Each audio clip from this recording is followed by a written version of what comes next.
अब देखिए, कल हमने नाड़ी शोधन के बारे में देखा ना, ये काफी है, ये नाड़ी शोधन काफी है जो हमको शुद्ध करने का काम करता है। लेकिन एक बात ध्यान रखना, इस शरीर के हर अंगों की एक विशेषता है। मेरा बच्चा बैठा है, देखिए,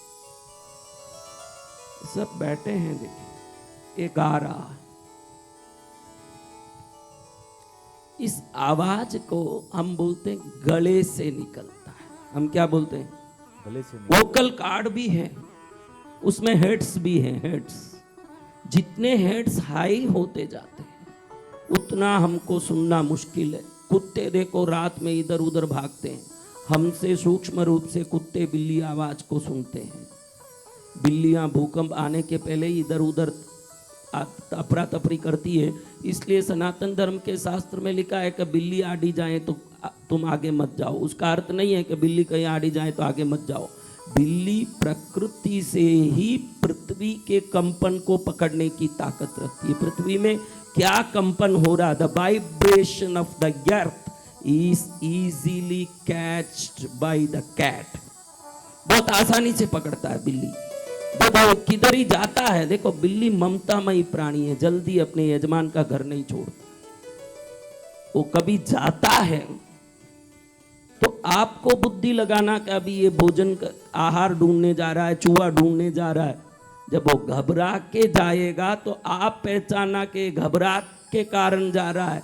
तब शास्त्र बोलता है कि बिल्ली कहीं जाए तो तुम आगे मत जाओ। उसका अर्थ है कि उस जगह में कोई भूकंप या कोई क्षति होने वाली, और आप चुपके ही बिल्ली इधर उधर कहीं घूम रही हो, अरे बिल्ली आड़ी आ गई, अब हमको आगे नहीं जाना। वो तो 1000 बार ऐसे घूमती रहेगी, तुम उसके लिए रुके रहोगे तो जिंदगी में कभी घर से ही बाहर नहीं निकल पाओ। तो शास्त्र किस लिए बातों को कहता है, शास्त्र किस लिए बनाए गए हैं, और उस शास्त्र में क्या विज्ञान छुपा है, the science behind the spirituality, वो आप समझ लोगे तो आप कहीं आगे पहुंच जाओगे। तो मैं आपको कह रहा था ये महत्वपूर्ण बात कि बच्चा गा रहा है, एक शब्द कोई आदमी बोलता है। आप कितनी बार किसी को बोल के देखिए कि तुम मेरे हो, तुम मेरे हो। ये 3 प्रकार से असर लाते हैं। किसी को आप बोलो तुम मेरे हो, 1% भी असर नहीं आए ऐसा हो सकता है, वो है लो वाइब्रेशन या 0 वाइब्रेशन। किसी को बोलो तुम मेरे हो, उसको दिल में खुशी हो जाए, वो मीडियम वाइब्रेशन है। किसी को बोलो तुम मेरे हो और पागल हो जाए। आप देखो कितने इस धरती में हुए हैं। मार्टिन लूथर किंग को लीजिए आप, जूनियर मार्टिन लूथर किंग एक भाषण देता था तो पूरी दुनिया उसके पीछे पागल होके खड़ी हो जाती थी। कुछ भाषणकारों के भाषण सुनिए, उन भाषण के शब्द इतने साधारण हैं, उस भाषण का तत्व एकदम हर किसी के दिमाग में से प्रकट हो सके उतने ही तरंग रखते हैं। लेकिन उन भाषणों से, अब्राहम लिंकन ने जो एक 2 मिनट की भाषण दी है, 2 मिनट की भाषण, जनता से मैं, जनता के लिए मैं, जनता का मैं, ये 3 शब्दों ने अब्राहम लिंकन को दुनिया का सबसे बड़ा आदमी बना दिया। उस भाषण के पहले जो मुख्य भाषण करता था, इससे बड़ा था वो, और वो 2.5 घंटा भाषण दिया। कितना भाषण? 2.5 घंटा गुरुदेव। और इससे बड़ा आदमी, और उस भाषण करता के 2.5 घंटे के भाषण का आज कहीं रिकॉर्ड ही नहीं है।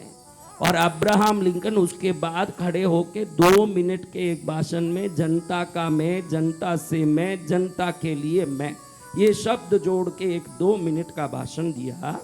आज तक इतिहास के पन्नों में श्रेष्ठ 100 भाषणों में ये भाषण 100 वर्षों से माना जाता है। आप ध्यान रखना, आप इस संसार में कुछ करने आए हो तो आपके अंदर करने की आग और उसको कर पाने का आकर्षण दोनों होना चाहिए। 90% लोगों के पास आकर्षण ही नहीं है, तो 99% लोगों के पास आग ही नहीं है। आप बोलोगे हमारे में तो आग है। मैं मानता हूं कि आप उबलते तो हो, लेकिन कोई पानी 100 डिग्री में नहीं पहुंचेगा तो क्या बाफ बन पाएगा महाराज? बन पाएगा? आपका कोई काम नहीं हो रहा है, या आप अध्यात्म में कहीं पहुंच नहीं पा रहे हो, या आप धंधे में, संसार में जहां का टारगेट रह के हो वहां पहुंच नहीं पा रहे हो, तो आप कहते हो कि हम प्रयास तो बहुत करते हैं महाराज, लेकिन हम प्रयास करते हैं वहां तक पहुंच नहीं पा रहे हैं। कुछ न कुछ मुझे रोकता है, परेशान करता है। कोई नहीं रोक सकता। संसार के जितने क्रांतिकारियों का इतिहास पढ़ोगे तो उन्होंने इतने सारे विघ्न और परेशानियों को झेला है कि जिसका कोई हद नहीं है, लेकिन वो विजेता बने इसलिए कि उनको पता है कि बाहर के विघ्न और उपद्रव कुछ नहीं कर सकते। अगर 100 डिग्री में उबलने की आप आग ले आओ अपनी जिंदगी में, कितने डिग्री में? अगर नहीं हो रहा है तो मैं ये मानता हूं शायद आप 99 डिग्री भी उबल रहे होंगे, लेकिन विज्ञान का तत्व कहता है कि तो 99, 98 कितना भी, 98, 99, 97 कितना भी बॉइलिंग टेम्परेचर में जा, तुझे 100 में आए बगैर प्राप्ति नहीं होगी। हाँ, समझ रहे हो मेरी बात? इसमें कई लोगों को कोई आग ही नहीं है, और कई लोग उबल रहे हैं तो उस तक नहीं पहुंच पाते जो बॉइलिंग टेम्परेचर है। तकलीफ वो है कि आप बॉइलिंग टेम्परेचर तक पहुंचने के लिए मन में आग लगाना पड़ेगा। हाँ, एक बूढ़ा 75 साल का बूढ़ा बोलने के लिए भी मुझे शर्म आता है, क्योंकि उसको देखो तो आपसे भी जवान दिखता है।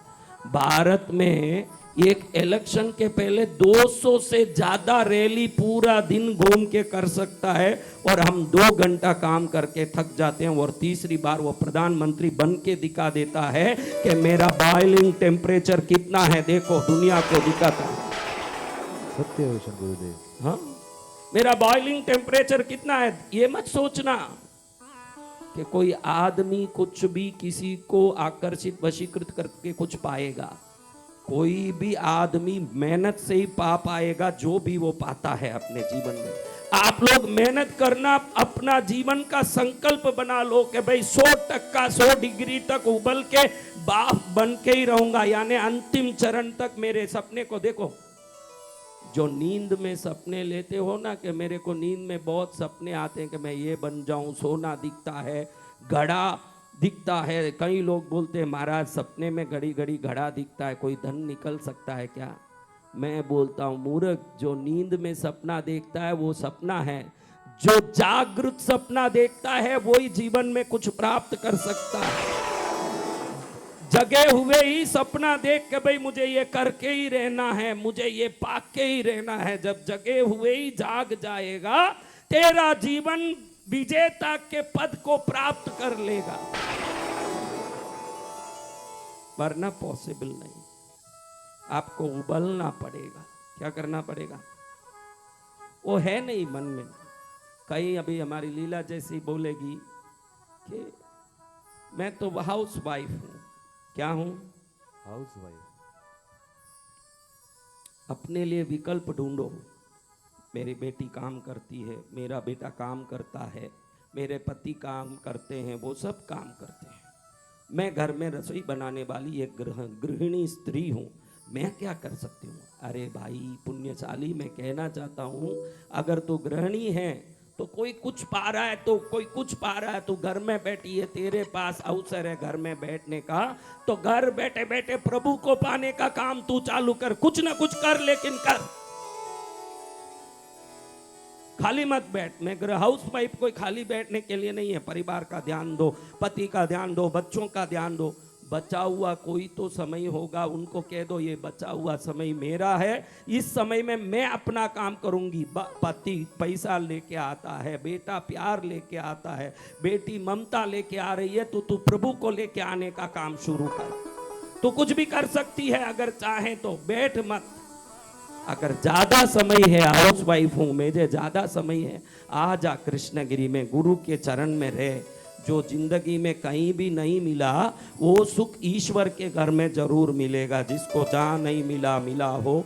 ईश्वर का घर सुख देने के लिए ही बना है। दुकानें चीज देने के लिए बनी हैं, दुकानें चीज देने के लिए बनी है, होटल भोजन देने के लिए बना है, लॉज आपको रहने की सुविधा देने के लिए बने हैं। तो सनातन धर्म में मंदिर और मठ आपको जो सुख को ढूंढ के संसार में भटक रहे हो, ये सुख यहीं मिलेगा। ये चेतना देने के लिए बने हैं। जय गुरुदेव। वो चेतना आपको मिलनी है, इसीलिए ये क्षेत्र बने हैं।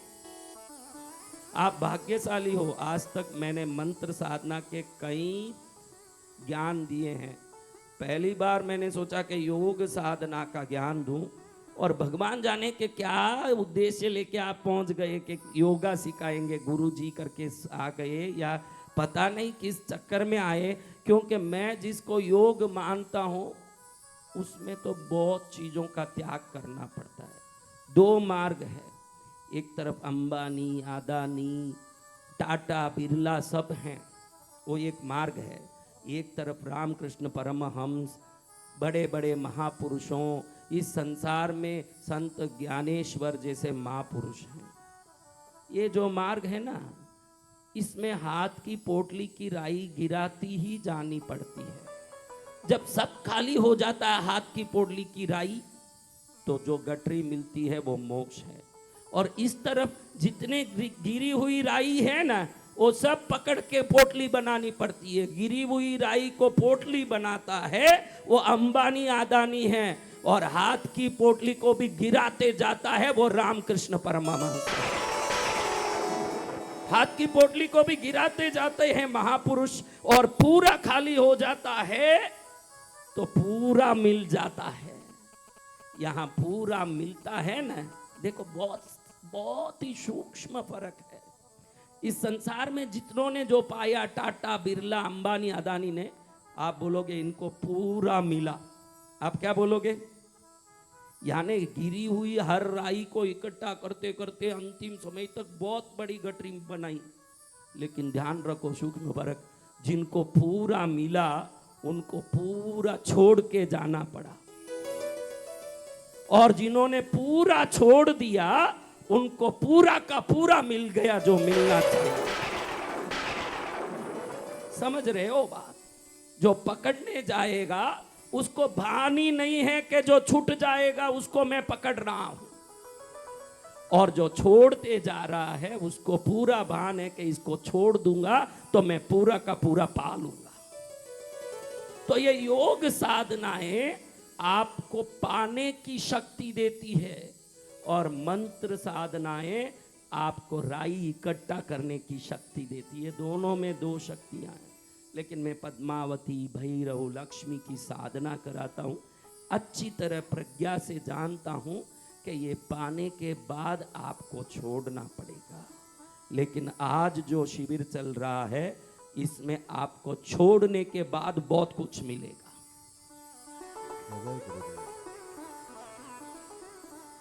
महाराज, ये अद्भुत चीज है कि हम भैरव को ध्याएं पूजें, माता को ध्याएं पूजें, ये सब बाह्य आलंबन है। कितने ही लोगों को मैं कहूं कि आंख बंद करो, तुम आंख बंद करो, देखो आपकी माँ याद आ रही है क्या? देखो सिर हिलावा आवे तो सिर हिला के आंख बंद करो, माँ को याद करो। और आई है तो देखो एक बार आंख खोलो, ऐसे करो, आई है तो ऐसे करो, याद आ रही है तो ऐसे करो, वापस आंख बंद कर लो। अब देखो पिता याद आ रहे हैं क्या? आ रहे हैं तो सिर हिलाओ। अब देखो आपके सबसे करीब किसी को मानते हो, ये याद आ रहे हैं क्या? पति है, पत्नी है, जो भी है, याद आ रहे हैं क्या? देखो, हाँ, अब आंख खोलो। अब देखो कितनी बड़ी विडंबना में पूरी जिंदगी निकाल के बूढ़े हो जाते हैं।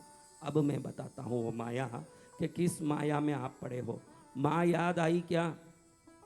पिता याद आए क्या?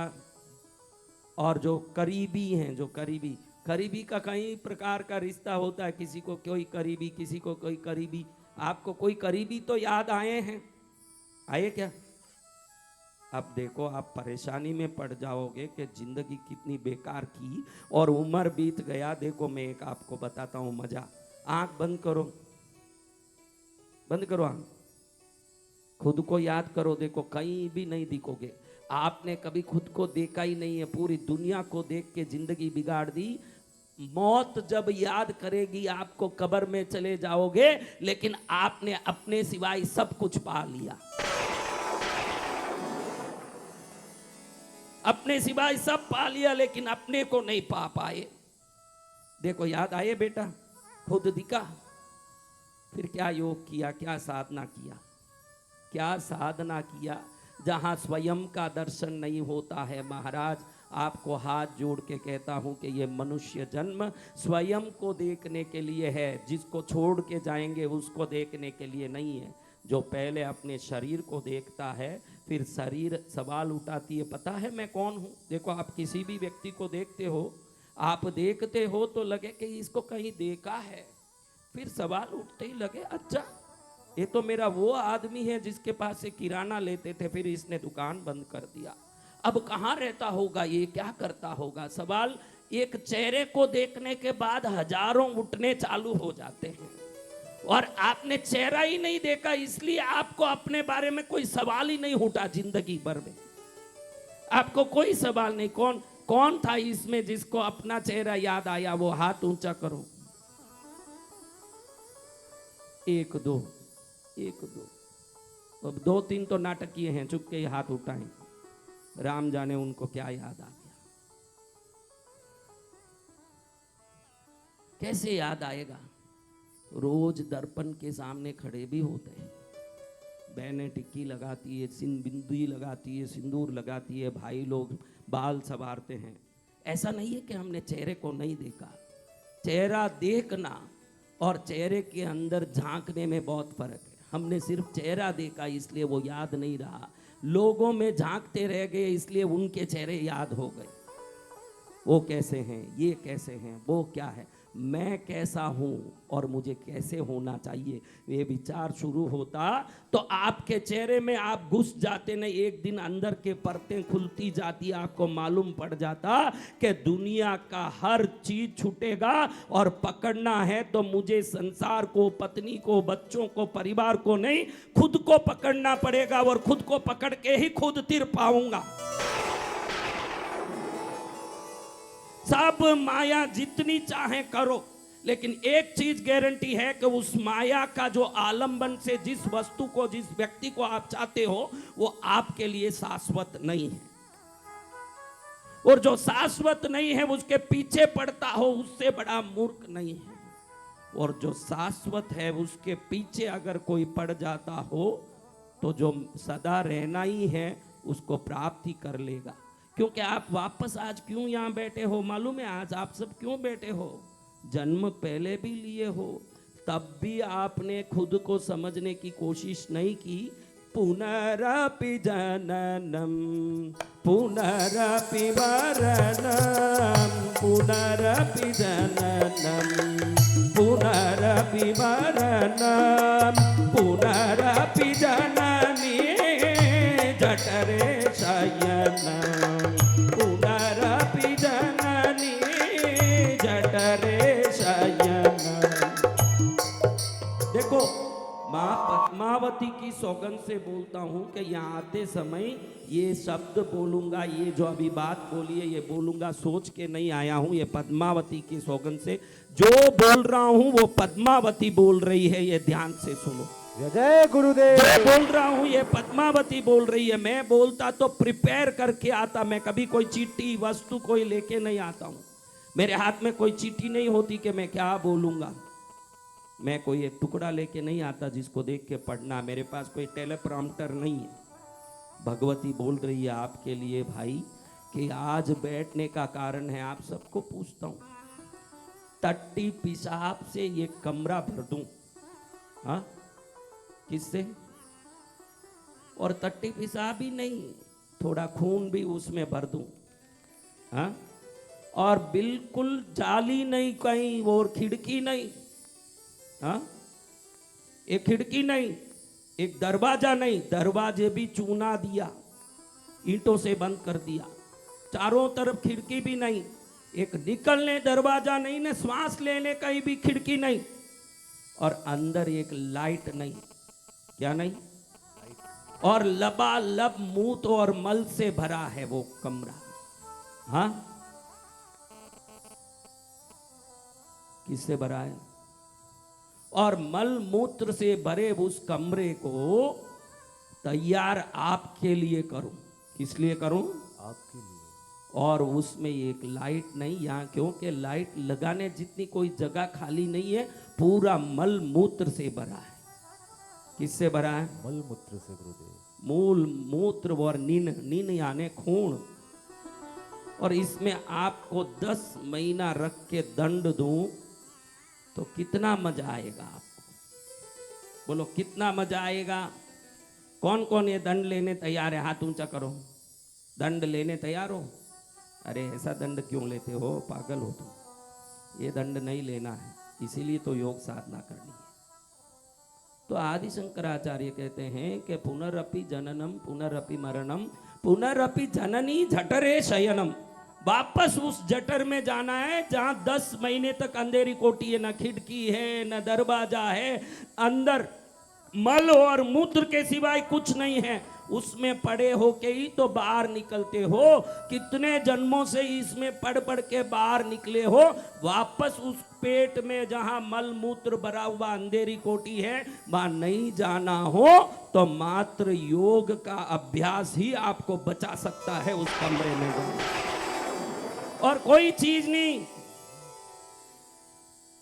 हाँ, ये आत्म साधना आपको मुक्त कर दे उस जंजाल से, जिस कोठी में पढ़ पढ़ के आप कई लाखों बार, अभी भी समझ नहीं आ रहा है कि हम उसमें कैसे दुखी हो रहे थे। क्योंकि माया जैसे ही हम बाहर निकलते हैं, देखो हर बच्चा खेचरी मुद्रा में अंदर रहता है। किस मुद्रा में? खेचरी मुद्रा में। लेकिन देखो जब नर्स बाहर आता है बच्चा, तो उस जीभ को जो खेचरी मुर्गजरा करके तालु कुहर में लगा है, उस जीभ को मुंह में उंगली डाल के बाहर निकाल देती है, और एक थपकी लगाते ही रोना चालू। जब रोना चालू होता है, खेचरी मुद्रा छूट जाती है, तुरंत वो याद खत्म हो जाती है कि पिछले जन्म में मैं कौन था और 10 महीने किस तरह से तड़प रहा था इस कोठरी में। जब तक सब याद होता है, लेकिन जैसे ही वो जीभ बाहर निकल जाती है, जो अंदर लगी थी उल्टी हो करके, उल्टे अंदर जाके लगती है, इसको खेचरी मुद्रा बोलते हैं। जब ये निकल जाती है तो उस समय में मन से वो भाव उठ जाता है, वापस मजा आ जाता है संसार में। क्योंकि जो पहले भुगते थे ना, माया उसको भुला देती है। यही माया का एक बड़ा लीला है। अगर वो माया आपको चेता दे तो आप जिंदे ही नहीं रह सकते। आप पिछले वर्ष क्या इसी जन्म में दुख क्या आपको? दुख क्या एक जन्म में आता है? जैसे सुख आता है वैसे दुख आता है। सुख दुख दोनों रहते जिसको जीवन है कहते, कभी धूप तो कभी छांव, कभी धूप तो कभी छांव। ये हर बार आया। अभी हर क्षण आप अपने दुख से मुक्ति होने की प्रयास करते हो कि नहीं? करते हो क्या? बोलो करते हो कि नहीं? तो क्या पिछले जन्म में ये प्रयास नहीं किया? हाँ, तो फिर मुक्त क्यों नहीं हो गए उस प्रयास से? माया आपको आपके पुण्य पाप के हिसाब से पुनः जन्म दिलाती है। उसी माया का चक्कर जन्म लेते ही सब भूल जाते हो, सब कुछ भूल जाते हो। जितना हुआ गड़बड़, इस जन्म से भी कितने जन्मों में और बड़े बड़े दुख झेले। अभी तक का हमारे इस संसार से घृणा हुई क्या? उसका एकमात्र कारण है माया, और वो माया की मुक्ति मात्र योग साधना से ही संभव है। माया से मुक्त होना है, योग साधना से ही मुक्त हो पाओगे। मैं कुछ भी क्रिया सिखा दूं, देखो आपको स्पष्ट कहता हूं, व्यायाम को योग मत समझना। व्यायाम शरीर को मजबूत करने वाला योग का अंग है। क्या है? It is not the entire yoga, it is a part of yoga. लेकिन असली में फिर योग क्या है महाराज? तटस्थ हो जाना ही योग है। क्या हो जाना? तटस्थ। आज के लिए तटस्थ हो जाएं और सदा के लिए तादात्म्य मिल जाए। तादात्म्य यानी एक रूप हो जाना, ईश्वरत्व प्राप्त करना। अंतिम लक्ष्य होना चाहिए मैं ईश्वरत्व को प्राप्त करके ईश्वर से जुड़ जाऊं, सायुज्य पद प्राप्त करूं। और आज के लिए होना चाहिए कि सुख या दुख आए तटस्थ रहूं। कैसे रहूं? तटस्थ। दुख आए तो ज्यादा चिल्लाऊं नहीं, न सुख आए तो ज्यादा उछलूं नहीं। ये कुछ भी आए, हाँ, मैं मस्त रहूं। जो मस्त रहना सिखाता है उसी को योग साधना कहते हैं। योगी घबराता नहीं है किसी भी प्रकार के परिस्थिति में। जो घबराता नहीं हो उसको योगी कहते हैं। आज इसलिए हम योगी ब्रीथिंग सीखेंगे। क्या सीखेंगे? योगी। एक योगी कैसे सांस लेता है। आपने लिया नहीं है, आपके फेफड़े खुलते नहीं है। हाँ, आपके फेफड़े खुलते नहीं है। आपके फेफड़े जब खुलेंगे, आपके हवा देखो, आप में कितने लोग पेशाब की जगह तक श्वास ले पाते हो? हाथ उठाओ। और पेशाब की जगह तक श्वास लेने को योगी ब्रीथिंग कहते हैं। फिर योगी प्यूरिफिकेशन, अगला क्या है? योगी प्यूरिफिकेशन यानी अपनी अशुद्धियों को शरीर में ही रखता हो वो संसारी, अशुद्धि को बाहर निकाल के शुद्ध हो जाता हो वो योगी। ये बहुत छोटी छोटी क्रिया है, बहुत छोटी क्रिया है, लेकिन परिणाम बहुत बड़ा है जिसको हमने कभी किया नहीं। तीसरा है योगी पावर। क्या? योगी पावर। हाँ, किसी का नाम नहीं लूंगा क्योंकि उनका नाम ही योगी है। किसी का नाम नहीं लूंगा, ऐसे बोल के नाम ही ले लिया। देखो कैसा होशियार संतपना, कितना होशियार होता है। कहते हैं कि नाम नहीं लूंगा लेकिन नाम ले लिए। एक व्यक्ति कद से भी छोटा, आप लोग क्या कहते हो? पौरुषवत यानी 56 इंच का सीना होना। भारत में 56 इंच वाला सीना वाला भी है जो राज करता है, और कद से छोटा आदमी भी है जिसकी आवाज सुनते ही पूरा राज करनी डरती है। बुलडोजर चला देता है एक क्षण में सब चीजों पर। उसको देखो तो वो आदमी बहुत कद से छोटे हैं, छाती चौड़ी नहीं है, लेकिन वो जब आवाज लगाते हैं अच्छे अच्छे अफसर और अच्छे अच्छे ये आतंकवादी घबरा जाते हैं। तो योग शास्त्र कहता है कि आप पावरफुल बनना चाहते हो क्या? पूछता है योग शास्त्र आपसे एक सवाल, you like to become powerful? Who are all?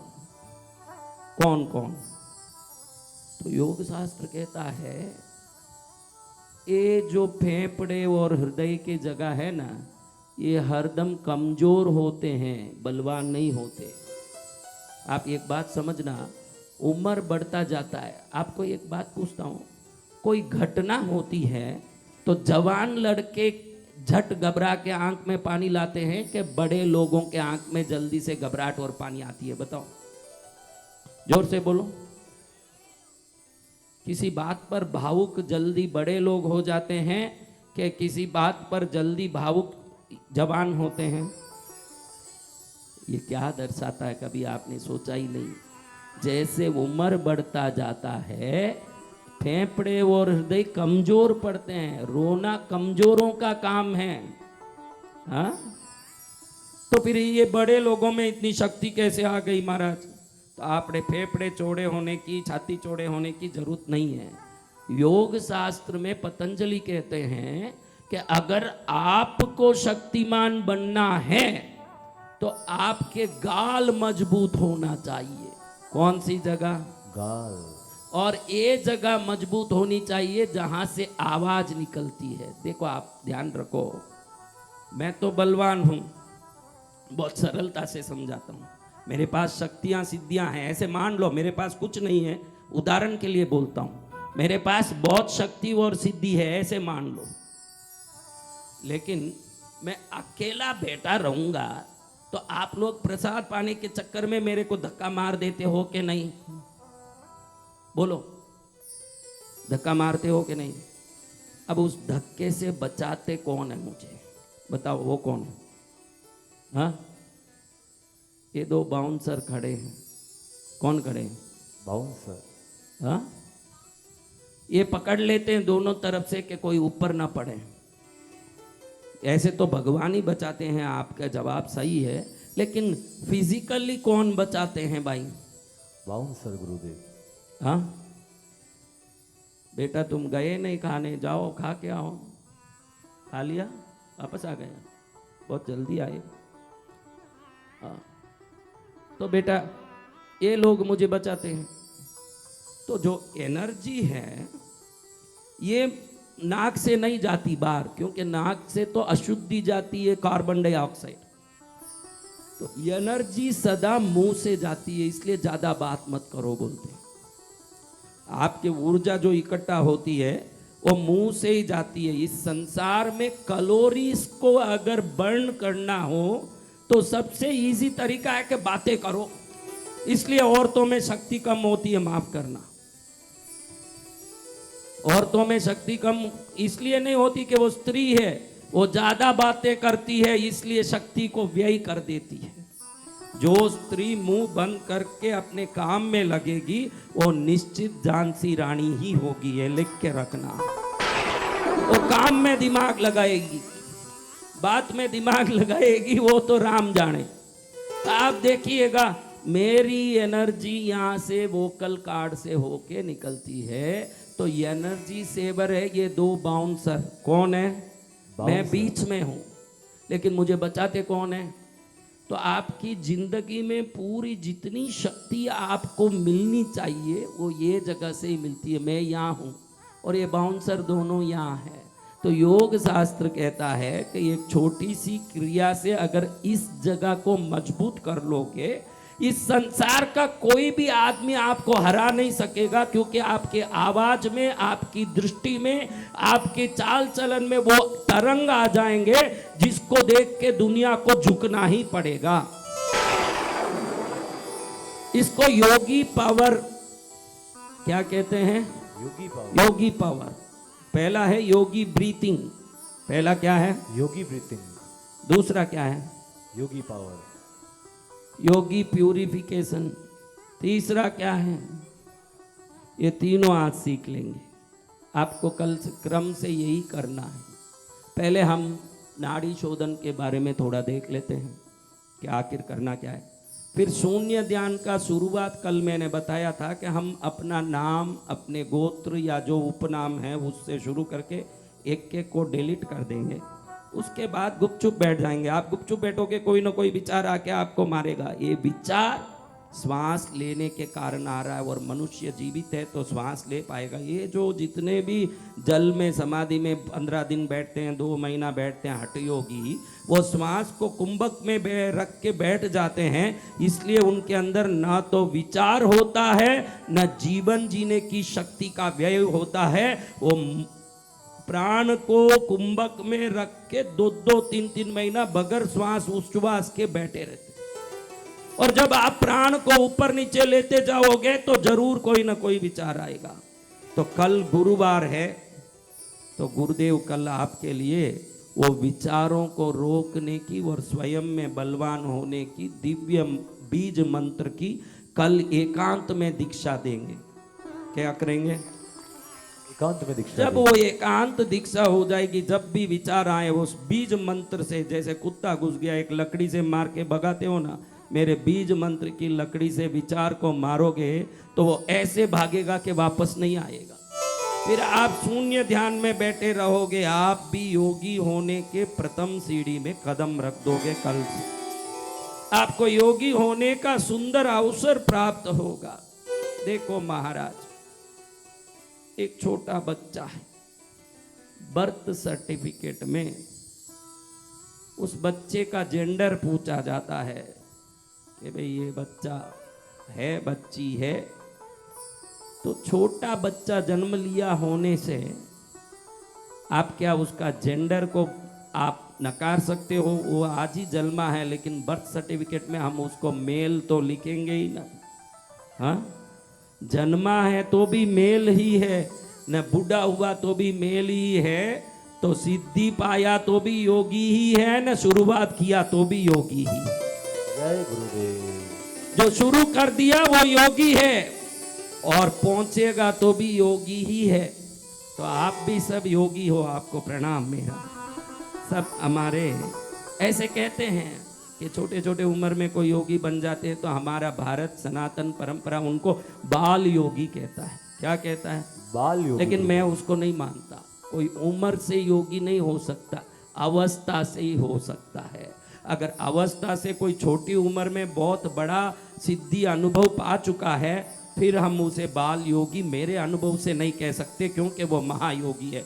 तो फिर आप उम्र में बूढ़े हो तो भी मेरी दृष्टि से आप जितने बैठे हो आप ही बाल योगी हो। आप जितने बैठे हो, आप सब कौन हो? बाल योगी। और समय पाके आप महायोगी बन जाओ, यही मेरी प्रार्थना भी। जब समय आ जाए आप कोई महायोगी बनना होगा। क्या बनना होगा? तो आज चलो हम ये प्रैक्टिस कर लेते हैं। एक तो नाड़ी शोधन को मैं गुप्त रूप से नंबर से लिख लेता हूँ, आप चेक कर लेना, बताऊंगा नहीं, क्योंकि मेरा जो नाड़ी शोधन है वो बिल्कुल सटीक और वही नाड़ी को जागृत करने वाला है। कल मेरी बच्ची बंगाल वाली उठ के बता रही थी ना, उसमें ईड़ा पिंगला की नाड़ी को जोर नहीं मिलने के कारण कितनी बार आप अनुलोम विलोम करो, नाड़ी जगेगी नहीं। इसलिए कल मैंने जो विद्या सिखाई है, ये विद्या आपके लिए 1000 करोड़ की चीज मिल गई। क्या मिल गई? 1000 करोड़ की चीज। कल आपको 1000 करोड़ मिला, आज मिलेगा 10,000 करोड़। कितना? 10,000 करोड़। और अंतिम मंगलवार को आत्मलिंग की स्थापना की प्रक्रिया होगी। क्या प्रक्रिया? हाँ, इतने दिन तो बाहर से शंकर जी की पूजा कर रहे थे, यानी प्रकृति और पुरुष की पूजा, लेकिन हम हमारे ही ये ब्रह्मरंध्र से शक्ति को प्राप्त करके हमारे हृदय में ही एक दिव्य प्रकाशित लिंग को बनाएंगे, और हर क्षण दिन रात उस पर जल गिरता रहेगा और अभिषेक पूजा होती रहेगी। हम चलते फिरते मंदिर हो जाएंगे। क्या हो जाएंगे? मंदिर। मंदिर में अपने ओ बाबा तुम रोज बुलाते हो, मंदिर में अपने ओ बाबा तुम रोज बुलाते हो। कभी कभी मेरे भी घर में क्यों नहीं आते हो, कभी कभी मेरे भी घर में क्यों नहीं आते हो। मंदिर में अपने ओ बाबा तुम रोज बुलाते हो, मंदिर में अपने ओ बाबा तुम रोज बुलाते हो। कभी कभी मेरे भी घर में, मेरा घर यानी कौन सा घर? ईंटों वाला घर? नहीं नहीं, ये दिल वाला घर। कभी कभी मेरे भी घर में क्यों नहीं आते हो, कभी कभी मेरे भी घर में क्यों नहीं आते हो। हाथ ऊपर, ताली के साथ में सभी लोग जय जय गुरुदेव।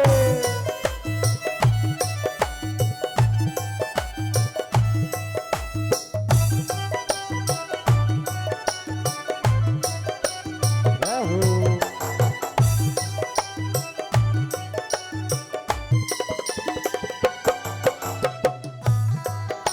ताली ताली।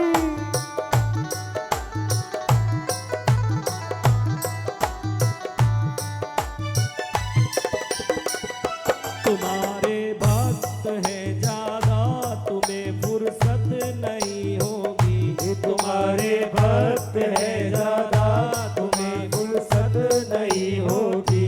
तुमसे मिलने की ओ बाबा तमन्ना पूरी कब होगी, तुमसे मिलने की बाबा तमन्ना पूरी कर होगी।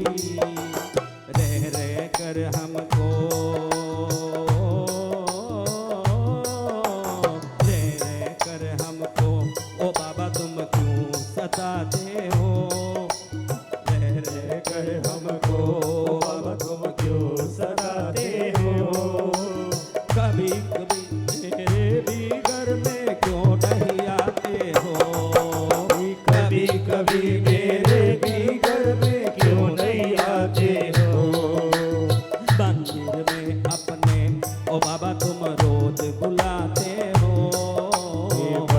मंदिर में अपने ओ बाबा तो रोज बुलाते हो।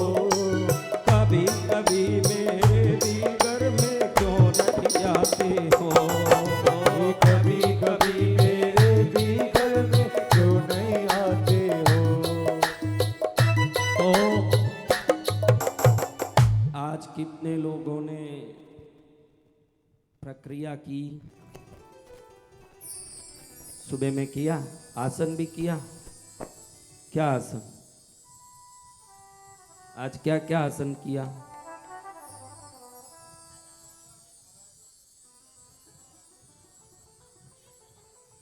आप अपने हिसाब से धीरे से करना की कोशिश करना, क्योंकि जो करवा रहे हैं वो करके कुशल हो चुके हैं, तो वो तो फटाफट कर देंगे। हम अपने हिसाब से धीरे धीरे करें, आप अपनी मस्ती से करें, सामने वाले की स्पीड से नहीं करें, क्योंकि हम उनके साथ जुड़ के उन जैसे करने के लिए प्रशिक्षण के बाद, कुशलता प्राप्त करने लंबे समय के बाद ये अवस्था आएगी कि हम भी फटफट कर पाएं। हाँ, हमको फटाफट और खटाखट कुछ नहीं करना है। हमको जो करना है बड़े शांति से करना है और धीरे से करना है, और जो आप कर सकते हो उतना ही कुछ कहना है।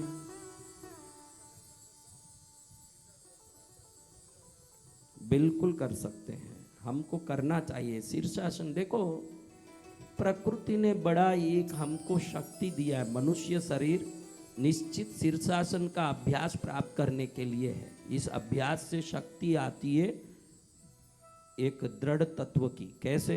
देखो, आप ध्यान रखो, ये पृथ्वी शीर्षासन को विशेष रूप से आसन मानती है।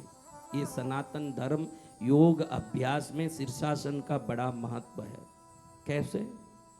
शीर्षासन करने वाला हर चीज से लड़ने की क्षमता प्राप्त करता है।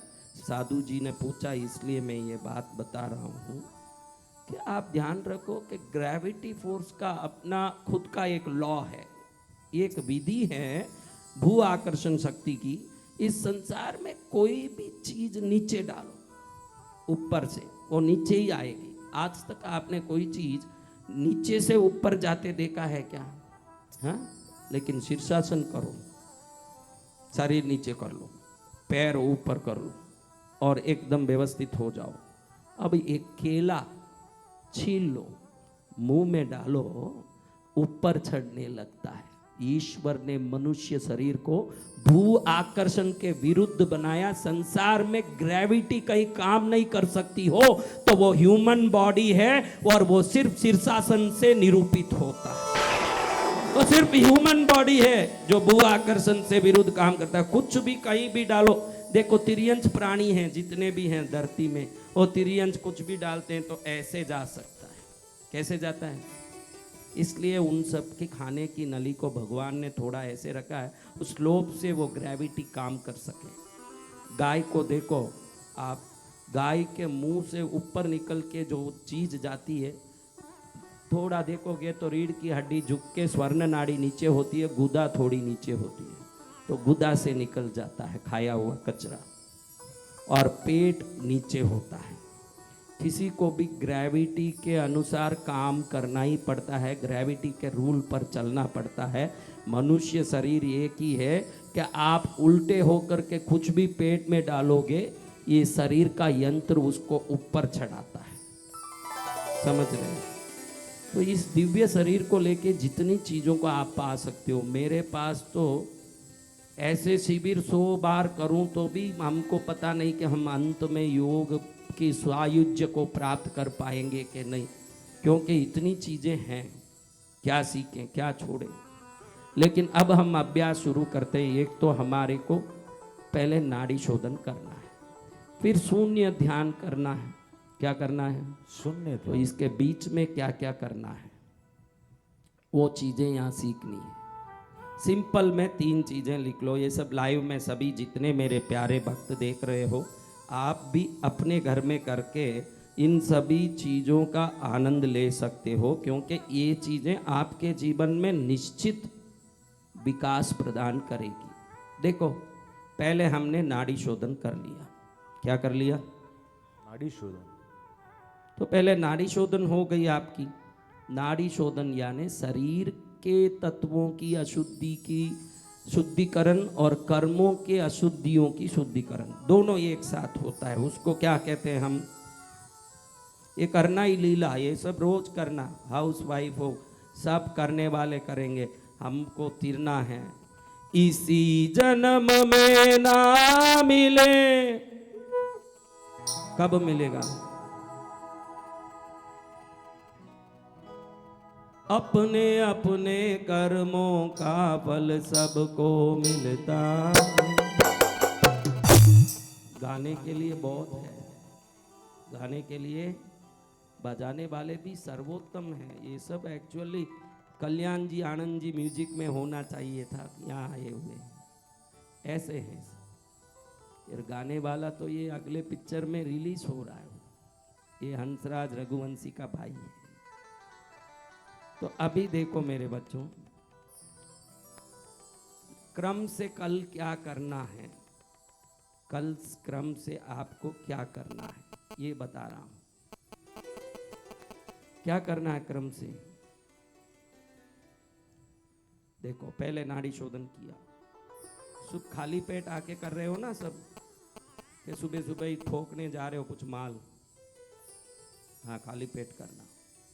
3 टाइम खाने का कोशिश रखना, 2 ही टाइम खाएं, सुबह और शाम, सुबह और शाम।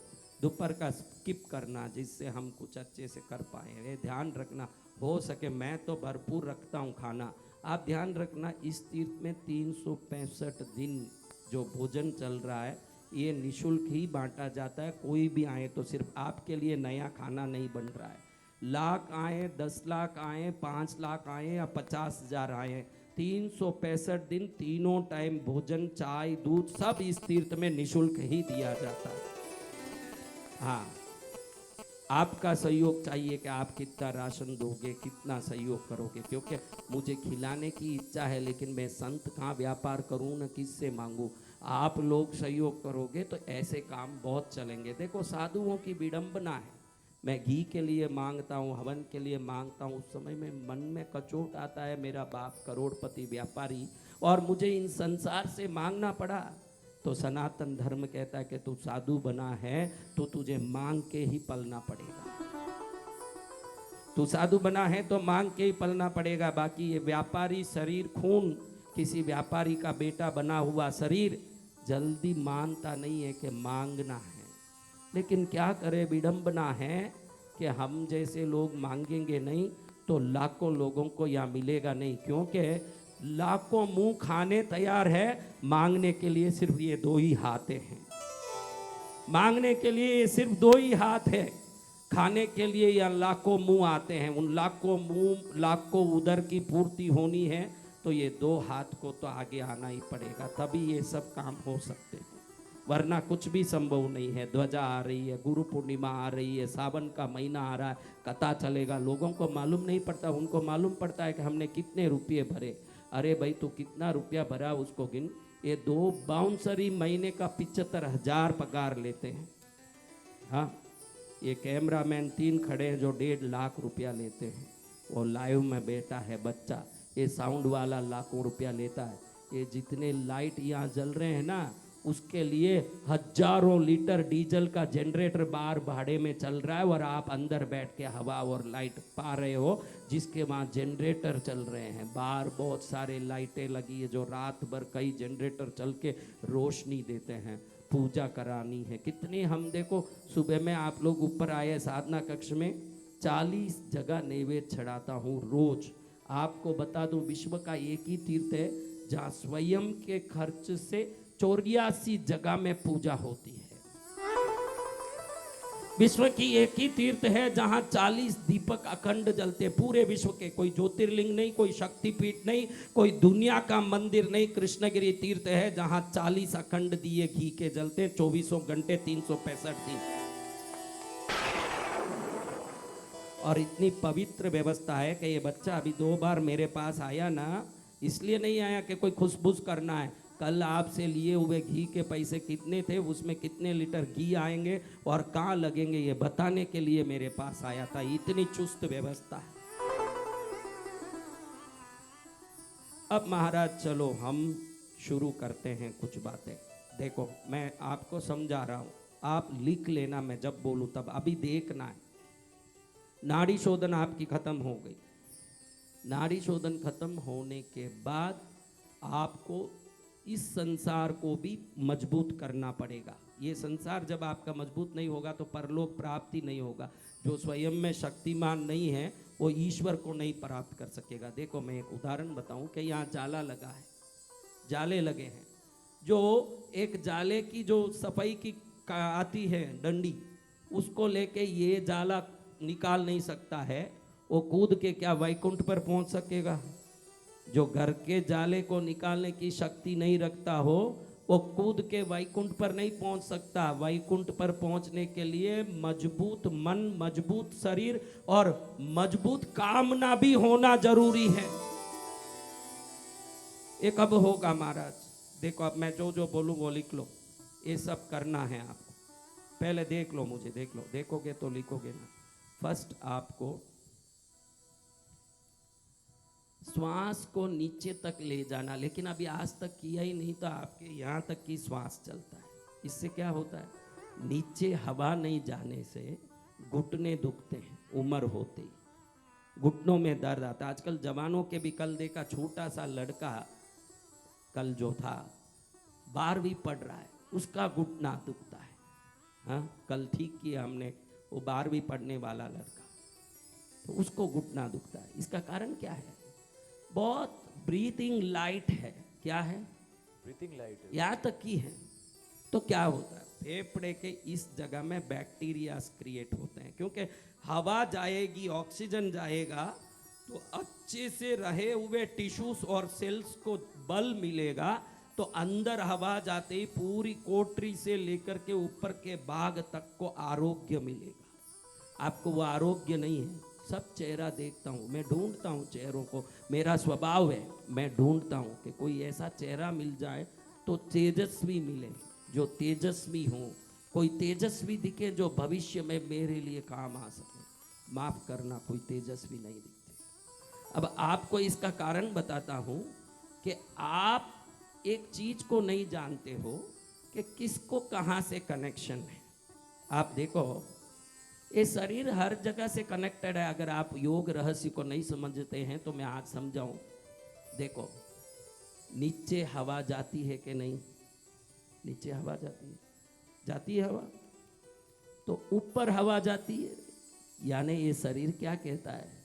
यहाँ से नीचे तक की श्वास प्रश्वास की प्रणाली है। कहाँ से कहाँ? देखो, यहाँ से एक नली गुदा द्वार तक है, यानी मूलाधार चक्र से लेके अनाहत चक्र तक आने वाली शक्ति अनाहत के बाद ऐसे फैल के नाक पर आ जाती है। समझ रहे हो ये बात? आप समझ नहीं पड़े तो भी सुनना, अगर ऐसे समझ नहीं पड़े तो लाइव में वापस देख लेना कभी भी आप, क्योंकि उसमें मैं बोला हूँ लाइव में है, तो इसको लिखने की जरूरत नहीं, कभी भी रिपीट कर करके देख सकते हो। आपको याद दिला दूं ये बात। अब देखो, जल कहाँ से आता है? आप चेक करो, जल कहाँ से आता है? और मुंह से भी जल आता है, कभी सोचा? तो यहाँ से ये जगह का कनेक्शन है, समझा? और ये जठराग्नि है। आप बोलते हो कि शिव जी के आंख अग्नि, तीसरे आंख में आग निकलती है, यानी मूलाधार चक्र का कनेक्शन नाक से है। स्वादिष्टान चक्र यानी पेशाब करते हो वहाँ का चक्र जीभ से कनेक्शन रखता है। इसलिए बोलते हैं कि ज़्यादा रसीले पदार्थ और ज़्यादा यूँ मादक पदार्थ खाते हैं, मिठाई, मेवा, मिष्ठान, उनको काम विकार ज़्यादा होता है। आप पूछोगे काम विकार ऐसे कैसे होगा? खाने से, अन्न से मन बनता है, ये तो अलग बात, लेकिन वैज्ञानिक रूप से देखोगे तो ये काम विकार की जगह में जल निकलता है ना, मुंह में जल निकलता है।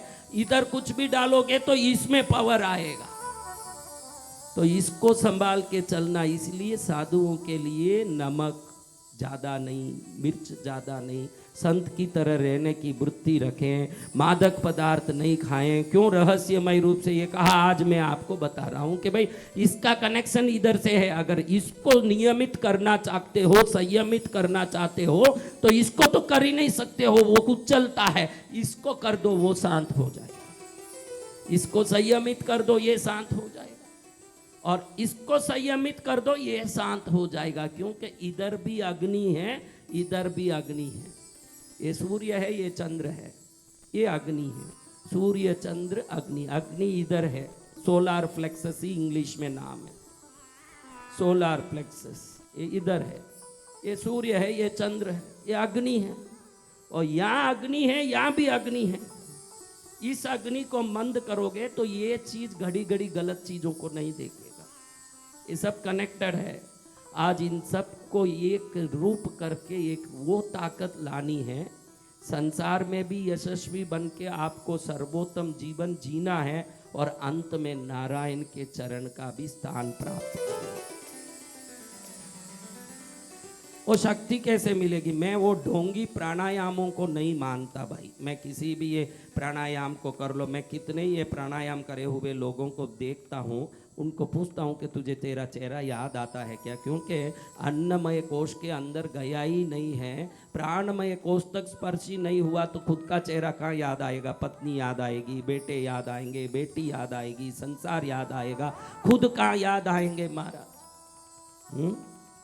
तो मैं जो करा रहा हूं, that is to make you more powerful, to understand yourself with the universe. आप खुद को समझ के संसार को भी समझ सको। ये ताकत सिर्फ यही कृष्णगिरी के योग शिविर में ही आएगा। लिख के देता हूं, और कोई भटक के भी कुछ प्राप्त नहीं कर पाओगे, आपकी ताकत नहीं। और संसार पूरा भटक के लाख क्रिया पालोगे, लेकिन वो क्रियाएं आपको खाली क्रिया का आदमी बना देगी। लेकिन ये जो कीड़ा है, ये कभी तितली बन ही नहीं पाएगा। तो बहुत अच्छा है कि प्रभु ने आपको कृष्णगिरी भेज दिया। मैं तो इसके लिए प्रभु को धन्यवाद करता हूँ कि मेरे भटके हुए बच्चे, मेले में घूमे हुए सभी बच्चों को वापस लाके बाप के पास पहुँचा दिया। बराबर भाई, टाइम पर आ जाओ। हाँ, घूमे हुए भटके हुए आ गए बाप के पास। तो अब पहले हम क्या कर रहे हैं, 3 ईड़ा वाला 3 पिंगला वाला कर रहे हैं, जो नाड़ी शोधन में है। फिर ईड़ा पिंगला 3, पिंगला ईड़ा 3 कर रहे हैं, सही है ना? फिर ईड़ा पिंगला, पिंगला ईड़ा 10 कर रहे हैं। आपने समझ लिया, वही लिखा हुआ है ना, सही है? ओके।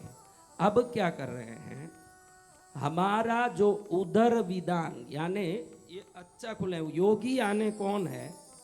पैर के अंगूठे से लेकर के भ्रमरंध्र तक अच्छे से अपने प्राण ऊर्जा को पहुंचाता है, वो योगी है। योगी यानी पूर्ण प्रज्ञ। योगी का सीधा अर्थ है प्रज्ञा से पूर्ण हो। प्रज्ञा कब पूर्ण होगा? जब प्राण आप में पूर्ण होगा तो प्रज्ञा पूर्ण होगी। कॉन्शियस, क्या चीज? आप होल कॉन्शियस्ड बनना हो, कि पूर्ण प्रज्ञ बनना हो, तो पहले आपके पास पूरा प्राण होना चाहिए। क्या होना चाहिए? जिसमें प्राण शक्ति पूर्ण होगी, उसमें प्रज्ञा भी पूर्ण होगी। कई लोगों का देखो पेट दुखता रहता है घड़ी घड़ी, कई लोगों को सर्दी लगता है। तो आप ये मत समझना कि ये बीमारी शारीरिक है, ये बीमारी आपके श्वास लेने की प्रक्रिया की कमजोरी है। सर्दी घड़ी घड़ी लगती हो, कफ जमता हो, कोई देखो मेरे जैसे व्यक्ति को ठंडा चीज खाता हूँ, समझो काला जामुन खाया तो जरूर मेरे को असर करता है। बाकी साधारण रूप से मुझे 365 दिन में कभी आप कोई सर्दी कफ नहीं देख सकते। मैंने कोई जबरन, मेरे को अच्छा लगता है काला जामुन खाना करके 2 खा लिया तो वो असर कर सकता है, लेकिन प्रकृति मेरे से कोई असर नहीं कर सकती। समझ रहे हो आप? तो आप भी प्राकृतिक होना चाहते हो तो जो जल की जगह है वहां तक प्राण को ले जाओगे तो नीचे की जगह पर स्वयं ही प्राण पहुंचती है। प्राण पहुंचाने का प्रयास हमको यहाँ तक ही करना पड़ता है। अपन बोलते हैं ना कि एक साड़ी खरीदो तो एक निशुल्क दिया जाता है, वैसे यहाँ तक प्राण पहुंचाओ तो शरीर निशुल्क वहां तक प्राण पहुंचा देता है। आप समझ रहे हो ये बात। लेकिन यहाँ तक प्राण पहुंचाने की क्रिया कहीं सिखाई नहीं जाती। इतनी सरल क्रिया है, आप देखोगे तो हंसी आएगी कि ये हमने कभी किया क्यों नहीं, इतना इजी है। लेकिन ये पतंजलि महाराज ने बड़े गुप्त रूप से अपने शास्त्रों में, योग सूत्र में, मैं कल बताऊंगा आपको, योग सूत्र में चित्त वृद्धि निरोध, इससे वो प्रारंभ करते हैं। तो उसमें क्या गुप्त चीज छुपाए हुए हैं। हाँ, हर चीज में गुप्त चीज है। मैंने आप में कितने लोग हनुमान चालीसा पढ़ते हो? पक्का याद है वो कौन है? हाँ, पूरी धरती उसके गुण रहस्य को समझ नहीं पाती है। और रोज हनुमान चालीसा, मैं रोज बोलता हूं कि चालीसा ऐसे पढ़ने का ही नहीं है। इसको तुलसीदास जी पागल नहीं है जो इतने सरलता से लिख दें। और आज कोई बड़ा साधु के कोई तत्व ज्ञानी नहीं है कि उसके गुण रहस्य को समझ पाए। मेरे को एक बार जिज्ञासा हुई कि ये हनुमान चालीसा ऐसी चीज दिखती है जिसको पढ़ने के बाद बाधा भय से दूर हो सकते हैं, तो इतने सरलता से तो तुलसीदास जी लिखे नहीं होंगे। तो मैंने पद्मावती माँ को पूछा कि माँ इसका रहस्य क्या है। तब पद्मावती ने जो बताया, मुझे जो चौंकाने वाला रहस्य था, कोई सिर्फ पहला 2 लाइन बोलो ना, मैं उसका रहस्य बताऊं तो फिर आप देखो कि 40 लाइन में क्या क्या रहस्य होंगे, आप पागल हो जाओगे। इतना एक हनुमान चालीसा का व्यवस्थित पाठ हो जाए, आपका घर स्वर्ग हो जाए, इसमें कोई डाउट नहीं। लेकिन कोई 2 लाइन बोलो तो खड़े होके, जा बेटा माइक दे उनको। कोई अच्छे स्वर वाले जिनका आवाज, बेटा उधर जा। हाँ, महिलाएं बोलती है सुरीली आवाज में, तो मुझे लगे पद्मावती माँ बोल रही है ऐसे। जय गुरुदेव। बोलो माता। श्री गुरु चरण सरोज रज। वहीं रुक जाओ, क्या बोला उन्होंने? तो पागल नहीं है हनुमान जी, पागल नहीं है तुलसीदास जी, उन्होंने श्री गुरु बोला। क्या बोला? तो श्री गुरु बोलते हुए वो भ्रमरंध्र को ध्यान करने की गुप्त रहस्य को बोल रहे हैं। ये पद्मावती माँ ने मुझे बताया। क्योंकि जब गुरु मुद्रा की जाती है, कौन सी मुद्रा? तो भ्रमरंध्र पर की जाती है। क्योंकि आदि गुरु भगवान शंकर हो या अपने गुरु हो, उनको मस्तक के इस सहस्रार चक्र में ही बैठाया जाता है। यानी अब देखो, लाइन से सुनो, 2 लाइन में इतनी बात है तो 40 लाइन में कितनी बातें होगी आप समझोगे। पहले वो बोल रहे हैं श्री गुरु, क्या बोल रहे हैं? चरण बोल दिए। अब वो देखो, गुरु चरण को तो ये सहस्रार चक्र में ही स्थापित किया जाता है। ये मंत्र साधना का या आराधना परंपरा की विधि है। कहाँ बैठाना है? जब आप हनुमान चालीसा चालू करो तो श्री गुरु चरण बोलते समय ऐसे करना चाहिए। फिर उसके बाद तुलसीदास जी को, किनको? ऐसे करके करोगे क्या? ऐसे करके करोगे क्या महाराज? ऐसे करने से होगा? बड़े चातुर्य से तुलसीदास जी ने उस गुप्त रहस्य को सबसे छुपा दिया कि ऐसे गुरु चरण बोलो तो पहले अपने गुरु को याद करो। खाली बोलते, आज देखो, आज तक लोग श्री गुरु चरण सरोज रज निज मन मुख बोलते ही जाते हैं, लेकिन कभी ये नहीं सोचा कि मैं गुरु चरण बोलूं तो उधर रुक के पहले मेरे गुरुओं के चरण को तो ध्यान कर लूं। और एक चरण नहीं है उसमें एक चरण नहीं है। श्री गुरु चरण बोलो, पहले अपने गुरु को याद करो। फिर जो लिखे हैं वो तुलसीदास जी को स्मरण करो, उनके गुरु नरहरिदास जी को स्मरण करो, और हनुमान जी को स्मरण करो जो इस पूरे चालीसा के नायक हैं। फिर उनके गुरु सूर्य को नमस्कार करो, फिर इन सब के गुरु भगवान रामचंद्र को नमस्कार करो, नारायण को नमस्कार करो। इतना करने के बाद आगे हम कहते हैं सरोज रज। क्या कहते हैं? अरे क्या तुलसीदास जी इतने अविवेकी होंगे, इतने बड़े रामचरितमानस लिखने वाले, जो श्री गुरु चरण लिख दिया, रज लिखने की क्या जरूरत है? यहाँ जाने के बाद रज लिखते हैं तो पद्मावती माँ कहती है, बेटा वसंत विजय, रज इसलिए लिखे हैं तुरंत तुझे मूलाधार चक्र में जाना चाहिए, क्योंकि रज यानी मट्टी, मट्टी यानी पृथ्वी तत्व, पृथ्वी तत्व यानी मूलाधार चक्र। वहां से ये चालीसा शुरू होता है। क्या होता है? हा? ये चालीसा श्री गुरु चरण सरोज रज बोलते हैं तो रज यानी मूलाधार चक्र। कौन सा चक्र है? पहले आप कौन से चक्र में गए? हाँ, सहस्रार में गुरुओं को याद किया, अपने गुरु को याद किया। श्री गुरु बड़ बड़ बड़ बड़ 2 मिनट में सब पढ़ रहे हैं, ऐसा नहीं। तू कितनी बार पढ़ा महत्व नहीं है, तूने किस ढंग से उस चालीसा में अपने मन को स्थिर किया, ये महत्वपूर्ण है। तो अब तू श्री गुरु चरण बोलते ही ऐसे कर, और ऐसे करके फिर बोल अपने गुरु को प्रणाम कर।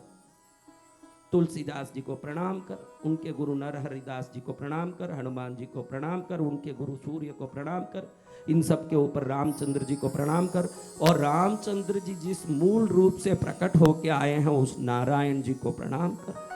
अब कह के भाई सरोज रज, क्या कहना? अब तू अपने मूलाधार चक्र का ध्यान कर। उस समय रज बोलते ही यानी तेरे चक्र को जगाने के लिए वो पहला 2 लाइन तुलसीदास जी ने दिया है। किस लिए दिया है? तेरे चक्र नहीं जगेंगे तो कोई देविक शक्ति तेरे तक पहुंच पाएगी? तू ऐसे ही चिल्लाता रहे जिंदगी भर, हनुमान चालीसा पढ़ता रहे, क्या कोई चालीसा ऐसे फल दे सकेगी? जो जागृत नहीं है उस आदमी में सोए हुए के मुंह में हलवा डाल के क्या करोगे महाराज? तो तुलसीदास जी पहले जगाते हैं फिर हलवा डालते हैं। सरोज रज के बाद क्या बेटा? क्या है? रज बोला। क्या बोला? रज यानी मट्टी, मट्टी यानी पृथ्वी तत्व। पृथ्वी तत्व कहाँ है शरीर में? तो सीधा मूलाधार से शुरू करते, यहाँ गए और वहां गए, यानी ऊपर से नीचे तक का कनेक्शन पहले लाइन में ही उन्होंने लगा दिया। आगे बोल बेटा। गुरुदेव आपकी आज्ञा है, कुछ बताना चाहे बोलूं? बाद में तू ये लाइन बोल दे बेटा। तुझे माइक दिया, गलती करी लगता है बेटा। तुझे माइक दिया है चालीसा बोलने के लिए। श्री गुरु चरण सरोज रज निज मन मुकुर सुधारी, बरनउँ रघुबर विमल जसु, जो दायक फल चारी। देखो भाई, बस बेटा। सरोज क्या बोला उन्होंने? रज क्या बोला? मैंने बता दिया कि रज यानी मूलाधार तत्व, पृथ्वी तत्व। अब पहले वाले सरोज को पकड़ो। सरोज, सरोज यानी क्या महाराज? कमल। श्री गुरु चरण कमल को निज मन मुकिर सुधारी। कमल क्या चीज? कमल कहाँ रहता है महाराज? कमल कहाँ रहता है? तो वो पहले आपके विकारों को समाप्त करने के लिए जल तत्व वाला स्वादिष्टान चक्र को उधर सूचित करते हैं सरोज बोल के, और मूलाधार को वो सूचित करते हैं निज मन। निज मन क्या बोलते हैं? निज मन। मन कहाँ है? वैसे योग शास्त्र कहता है कूटस्थ में मन है। क्या कहता है? कूटस्थ यानी ये त्रिवेणी, गंगा जमुना सरस्वती, त्रिवेणी को जहाँ संगम होता है, कूट इकट्ठा होता है, उसको कूटस्थ कहते हैं। कूटस्थ में मन है, ऐसे योग साधना कहता है। लेकिन हम ज़्यादातर तो हृदय में मन को मानते हैं। कहाँ मन मानते हैं? मेरा दिल आजकल ठीक नहीं है, मेरा मन ठीक नहीं है, तो शास्त्र मन को यहाँ मानता है। तो निज मन कहते समय स्वादिष्टान, मूलाधार और सहस्रार को पूरा करके सीधा अनाहत पर आते हैं तुलसीदास जी। आपके 7 चक्रों को जगाने का योग रहस्य के प्रथम 2 लाइन पकड़ना हो तो हनुमान चालीसा है। बाकी 40 लाइन में कम से कम 1400 रहस्य छुपे हुए हैं। और निज मन, मुखर, मन से मुखरना, मुकरना यानी बोलना, मुखर। मुक्कर बोलते हैं तो उस समय विशुद्धि चक्र को याद करके वर्णऊं, क्या? वर्णऊं, बातों को बोलूं, तब विशुद्धि चक्र को याद करते हैं। वर्णऊं। सुधारी, सुधारना, क्या करना? सुधारी बोलते हैं। कब सुधरेंगे भाई? जब हमारे जन्मों के कर्म सुधरेंगे तो हम सुधरेंगे ना। जन्म कर्म का आधारभूत तत्व ये जो मणिपूरक चक्र है उसको वो याद करते हैं। आपके शांतो चक्रों में। जो दायक फल चारी जब बोलते हैं तो चारों फलों को देने वाला कूटस्थ हमारी आज्ञा बुद्धि को, हमारे चित्त अहंकार मन के कूटस्थ को बोल के आज्ञा चक्र को बोलते हुए 2 लाइन में सहस्रार, मूलाधार, स्वादिष्ठान, मणिपूरक, अनाहत, विशुद्धि और आज्ञा को जगा के ही आगे 40 का शुरुआत करते हैं तुलसीदास जी। समझ? तो ऐसे पवित्र चीजों का हम रहस्य समझ नहीं पाने के कारण हम ऐसे ही पाठ करते रहते जिंदगी भर। लेकिन अगर 7 चक्रों को जगाते हुए बात करेंगे और पाठ करेंगे और स्मरण करेंगे तो ये चक्र की जागृति के बाद का पाठ आप में उस दैविक तत्व के आकर्षण को बहुत ज़्यादा बढ़ा देगा और कितना ज़्यादा आपके जीवन में आनंद मिलेगा।